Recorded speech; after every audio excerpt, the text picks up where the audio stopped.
Some of the challenges or lessons that we're learning with this property, we've had it for almost 2 years now, and it seemed like about 6 months after we took ownership, everything broke.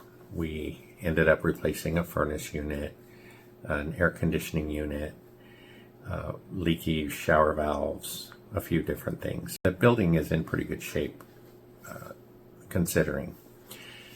We also had one tenant leave after the first year we had it, so we had what they call a make ready. The property management company comes in and paints and cleans and fixes in preparation for the next tenant. So we got a new tenant in the lower unit, and over the course of these couple of years, those two tenants have been on the verge of eviction each. But each time they've gone to court, they've come up with the money that they needed to catch up with on the past due rents. So they're still in the units, and everything is working out so far.